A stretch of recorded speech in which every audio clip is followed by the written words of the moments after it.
Halo, jumpa lagi dengan saya Asafio. Bagaimana kabar sobat baik saya semuanya di berbagai tempat? Saya harapkan kalian semuanya tetap jaga kesehatan selama belajar di rumah ini. Dan selama belajar di rumah ini, saya harapkan kalian tetap antusias untuk belajar tentang IPS. Jika sebelumnya saya banyak membahas tentang materi geografi, maka pada kesempatan kali ini saya akan membahas tentang materi sejarah. Tapi sebelum lanjut, please subscribe, like, dan channel komen saya supaya saya semakin termotivasi untuk membuat video-video selanjutnya. Kerajaan Kutai adalah kerajaan yang terletak di Muara Kaman, di hulu Sungai Mahakam, Kalimantan Timur. Pemberian nama kerajaan Kutai itu karena prasasti yang ditemukan ada di Kutai. Apa itu prasasti? Itu adalah suatu batu bertulis yang disebut juga dengan jupa. Pada zaman Megalitikum, maka jupa ini merupakan suatu tugu peringatan atau menhir seperti itu. Dari 7 buah prasasti yang ditemukan di Kutai, hanya 4 yang bisa terbaca, sisanya tidak bisa dibaca lagi. Apa saja isi dari prasasti tersebut? Nah, yang pertama menjelaskan tentang silsilah atau keluarga dari Raja Mulawarman. Jadi prasasti Jupa ini dibuat pada masa pemerintahan Mulawarman. Nah, kenapa prasasti ini dibuat? Dikarenakan Mulawarman itu membuat suatu peristiwa, misalnya memberikan sedekah terhadap kaum Brahmana sebanyak 20.000 ekor sapi dan emas. Nah, ini ada sesuatu yang besar sekali sehingga perlu untuk dicatat dan dituliskan dalam sejarah seperti itu. Nah, silsilahnya adalah bahwa Raja Mulawarman ini memiliki seorang ayah yang bernama Aswawarman dan juga seorang kakek bernama Kudungga. Nama Kudungga itu adalah nama Indonesia asli. Maka para ahli sejarah memperkirakan bahwa pada masa Kudungga ini budaya Hindu sudah mulai masuk ke tanah air. Tetapi Kudungga ini dia mungkin belum sepenuhnya beragama Hindu, tetapi dia mengadopsi sistem di dalam budaya Hindu, sehingga Kudungga ini yang sebelumnya merupakan kepala suku, maka dia mengubah sistemnya menjadi kerajaan. Jadi dia menjadi raja seperti itu, supaya apa ya, keturunannya langsung yang menjadi seorang raja.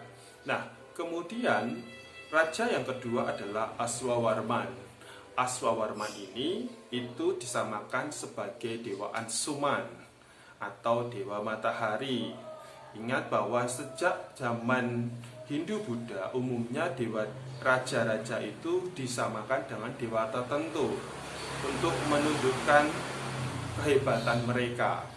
Nah, Aswawarman ini juga disebut sebagai Wamsakarta.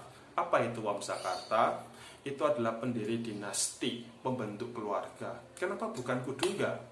Ya karena itu tadi, Kudungga dia dianggap mungkin dia namanya aja nama Indonesia asli, sehingga dia itu sejak awal agamanya bukan Hindu.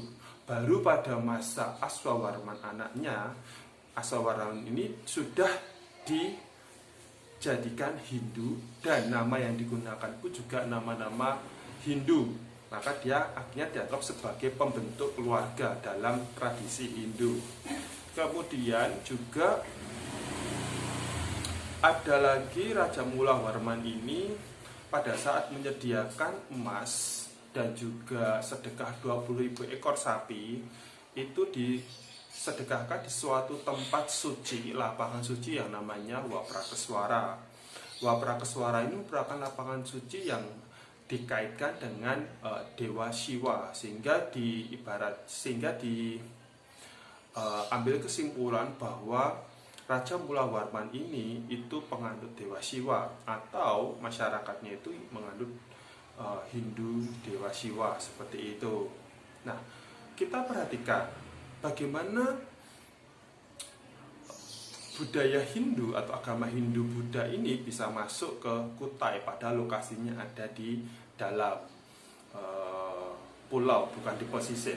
Kalau kita perhatikan bahwa Sungai Mahakam itu sungai yang cukup lebar dan bisa menjadi sarana transportasi. Para pedagang India ini, mereka melakukan perjalanan ke Cina dengan rute dari India, kemudian menuju jelas itu Semenanjung Malaka, dan itu langsung ke Selat Makassar, kemudian dia ke Filipina sehingga sampai ke Cina.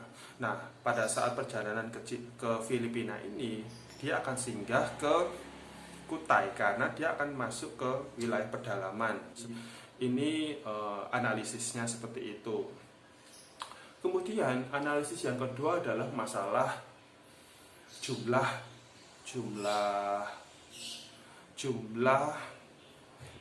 sapi yang disedekahkan sebanyak 20.000 ekor sapi ini. Para ahli berpikir ini 20.000 ekor sapi itu dipersembahkan, itu apakah benar jumlahnya segitu atau tidak? Kalau misalnya jumlahnya besar seperti itu, jelas diperkirakan daerah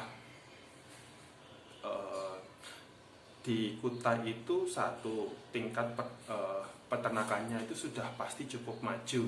Tapi kalaupun memang tidak, ada kemungkinan lain bahwa angka 20.000 ini adalah suatu angka yang sifatnya untuk kayak untuk melebih-lebihkan begitu dari jumlah yang seharusnya. Yang kayak kita itu melihat bahwa jumlahnya banyak, jadi kita tulis seperti itu. Padahal mungkin jumlahnya tidak sebanyak itu. Itu juga bisa jadi ada kemungkinan seperti itu. Kemudian bagaimana dengan kegiatan ekonominya? Kegiatan ekonomi kita bisa melihat kalau lokasinya itu dekat dengan sungai, berarti pasti itu adalah kawasan yang cocok untuk pertanian. Dan karena sungai merupakan sarana transportasi, secara otomatis daerah itu juga cocok untuk kawasan perdagangan. Dan dengan adanya sedekah 20.000 ekor sapi ini, ada kemungkinan bahwa sistem peternakan di daerah Kutai itu sudah cukup maju. Nah, sampai di sini. Kemudian di kerajaan kita juga ada suatu upacara yang namanya Aswamedha. Apa itu upacara Aswamedha? Upacara Aswamedha itu adalah suatu upacara pelepasan kuda. Kuda-kuda dilepas dan kemudian diikuti oleh para prajurit begitu. Wilayah yang dilewati oleh kuda itu akan menjadi wilayah kekuasaan dari kerajaan tersebut. Jika wilayah kuda yang lewat itu ada pemiliknya atau raja yang lain, maka raja itu dia harus tunduk. Kalau nggak mau, berarti akan terjadi peperangan. Nah, dan itu kemudian akan dibiarkan sampai kuda itu akan kembali ke kerajaan seperti itu. Upacara ini mengadopsi sistem yang ada di India. Sampai sini ada yang mau ditanyakan? Saya yakin kalian pasti sudah paham tentang ini. Dan sampai jumpa di video selanjutnya.